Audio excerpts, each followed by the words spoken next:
तो आज का टॉपिक बड़ा ही क्लियर है। आज हम बात कर रहे हैं द फंडामेंटल ऑफ स्पीच के बारे में। जानेंगे कि क्या होता है फंडामेंटल ऑफ स्पीच, हमें कौन कौन सी चीजों का ध्यान रखना चाहिए एक स्पीच को क्रिएट करने से पहले, हम कैसे अपने स्पीच को स्ट्रक्चर कर सकते हैं, हम कैसे अपने स्पीच को पावरफुल बना सकते हैं, जानेंगे इस वीडियो में। हेलो दोस्तों, मेरा नाम है राजन कुमार चौबे, मैं हूं एक public speaking coach and a content creator. चलिए शुरू करते हैं। उस फंडामेंटल ऑफ स्पीच को जानने के लिए हम उसे 5 भागों में डिवाइड करते हैं और उसके बाद हम एक एक करके उसको समझेंगे। तो वो 5 टाइप है: audience, purpose, communication type, message and place. So हम समझते हैं पहले ऑडियंस के बारे में। तो स्पीच राइटिंग में ऑडियंस को समझने के लिए फिर हम इसे 4 भागों में बांटते हैं: who they are, what they want, what do you know and what you need to know. My dear friends, who they are means वो कौन है, आपकी ऑडियंस है कौन, आप किसके सामने बात करने वाले हैं, उनकी एज, उनका जेंडर, उनका प्रोफेशन, वो क्या करते हैं। व्हाट दे वांट, उनकी प्रॉब्लम क्या है, वो आपसे क्या चाहते हैं, उनकी एक्सपेक्टेशन आपसे क्या है, उनका एंड गोल क्या है, एंड रिजल्ट क्या है। And third is what you know, अब आप क्या जानते हो। Write down in your notes कि आपको उस टॉपिक के रिलेटेड, उनके प्रॉब्लम के रिलेटेड क्या क्या नॉलेज है, तो आप उनकी प्रॉब्लम का सॉल्यूशन कैसे दे सकते हैं। Write it down. And fourth is what you need to know. Again write in the next paper that what you really need to know after that, कि अब आपके पास इस सॉल्यूशन को और इफेक्टिव बनाने के लिए, उनको और अच्छी वैल्यू देने के लिए आपको और कौन कौन सी चीजें जानने की जरूरत है, जो आपको रिसर्च करने के बाद पता चलेगी। आप रिसर्च करो कि वो प्रॉब्लम से रिलेटेड क्या क्या कंटेंट आप उनके लिए जनरेट कर सकते हो, कैसे उस सॉल्यूशन को लेके आ सकते हो जो उन्हें प्रॉब्लम का सॉल्यूशन दे सके। तो अब बात करते हैं दूसरे पॉइंट की, that is purpose. Purpose of speaking, purpose of your speech. My dear friends, आपको पता है कि आपकी ऑडियंस क्या है, क्या चाहती है, क्या करती है वो, उनकी एज, जेंडर, आपको उनके बारे में हर एक वो चीज पता है जो आपको जाननी चाहिए। दैट्स वेयर आपका 50% काम हो जाता है। उसके बाद हम आते हैं कि आपका एंड गोल क्या है, आप वो स्पीच क्यों दे रहे हैं, आपको उस स्पीच के माध्यम से क्या करवाना है। क्या आप उनसे कुछ एक्शन लेना चाहते हैं, क्या आप उनको कुछ समझाना चाहते हैं, क्या आप उनको एंटरटेन करना चाहते हैं, क्या आप उनको कुछ सेल करना चाहते हैं। अंडरस्टैंड, राइट इट डाउन कि आपका एंड गोल क्या होने वाला है, आप उस स्पीच के बाद क्या चाहते हैं, क्या आपकी ऑडियंस करे, समझे या महसूस करे। माय डियर फ्रेंड्स, अगर मैं इस वीडियो का पर्पस आपको बताऊं, the purpose of this video is, आपको मैं ये क्लियर कर दूं कि what are the fundamentals of speech. वो स्पीच के क्या क्या फंडामेंटल्स हैं, हमें स्पीच को क्रिएट करने से पहले कौन कौन सी चीजों का ध्यान रखना चाहिए, वो स्ट्रक्चर क्या होता है पहले पॉइंट पे, दूसरे पॉइंट पे, तीसरे पॉइंट पे, जिससे आपकी स्पीच और पावरफुल हो जाए, आपको समझ में आने लगे कि how to create an effective speech. So my dear friends, this is what you need to do before creating your speech. Understand this point. Your purpose needs to be clear before creating it.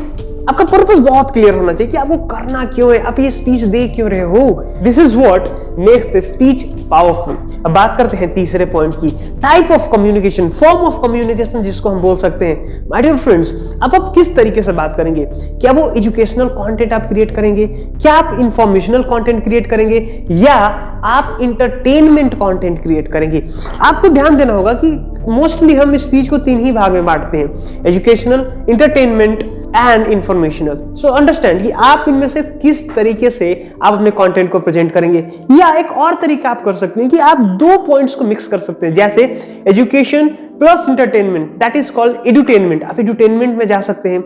दूसरा information plus entertainment, that is infotainment. So आप अलग अलग तरीकों से try कर सकते हैं, क्या आपके लिए वर्क कर रहा है, आपके कम्युनिकेशन के हिसाब से कैसा वर्क कर रहा है, आप लोगों पे किस तरीके से इंपैक्ट क्रिएट करना चाहते हैं। तो my dear friends, you have to think about that कि आप किस फॉर्म में कम्युनिकेट करेंगे, आप किस तरीके से अपनी बात को लोगों तक पहुंचाने वाले हैं। अब बात करते हैं हमारे 4th पॉइंट की, that is message.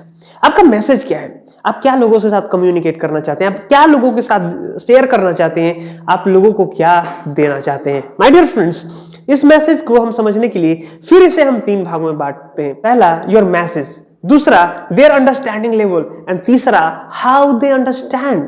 My dear friends, your message needs to be very very clear. आपका एक मैसेज बहुत क्लियर होना चाहिए कि आप जो भी बोल रहे हो सारी बातें उस एक पर्पस, एक मैसेज को सपोर्ट कर रही हैं। दूसरी चीज, what is their understanding level. देखो हर एक व्यक्ति का ना समझने का, सोचने का तरीका अलग अलग लेवल पे होता है। जैसे आप एक स्टूडेंट से इंटरेक्ट कर रहे हैं, उनके समझने का तरीका अलग होगा। आप एक कोचेस से इंटरेक्ट कर रहे हैं, उनके तरीका अलग होगा। एक बिजनेसमैन से इंटरेक्ट कर रहे हैं, उनका तरीका अलग होगा। So you have to decide, you have to know that आपकी ऑडियंस कौन है, उनके समझने का तरीका क्या है। तीसरी चीज, हाउ दे अंडरस्टैंड।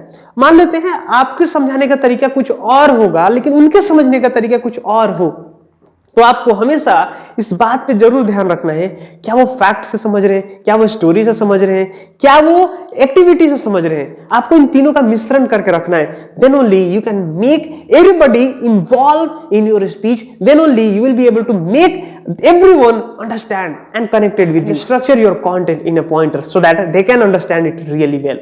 अब बात करते हैं पांचवें पॉइंट की, that is place. आप किस जगह पे बात कर रहे हैं, उस जगह का ऑरा क्या है, आप कौन सी लोकेलिटी में बात कर रहे हैं, कौन सा इलाका है, आप क्या इंडिया में बात कर रहे हैं, इंडिया के किसी स्टेट में बात कर रहे हैं, क्या अपने इलाके में बात कर रहे हैं। You need to understand this. You know why?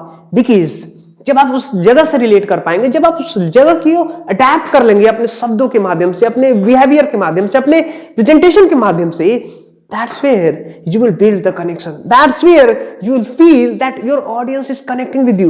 That's where you feel you are making more impact than you can ever make. My dear friends, this is what you need to understand before speaking in any place. That will help you to build rapport and connection between you and your audience. Suppose मैं बिहार में हूं और बिहार के लोगों को address कर रहा हूं, तो मैं कैसे स्टार्ट कर सकता हूं? का हाल बा, ठीक बा, ठीक है। अगर मैं गुजरात के लोगों को एड्रेस कर रहा हूं, कैसे मैं स्टार्ट कर सकता हूं? केम छो? My dear friends, you have to adapt yourself in a way where you can relate with people, you can build your connection with people, you can make rapport with people. That's where you win the game. So उम्मीद करता हूं कि ये पांचों point आपकी speech को structure करने में बहुत मदद करेंगे। एंड आप अगर इन पॉइंट का ध्यान रखेंगे, you will become more powerful while presenting yourself in front of people. उम्मीद करता हूं कि ये वीडियो आप अपने दोस्तों और फैमिली मेंबर के साथ जरूर शेयर करेंगे। And do like and subscribe this channel, and if you liked it, do share your comment कि आपको क्या नया सीखने को मिला। Thank you so much for watching this. See you in the next video. Till then, bye bye, take care.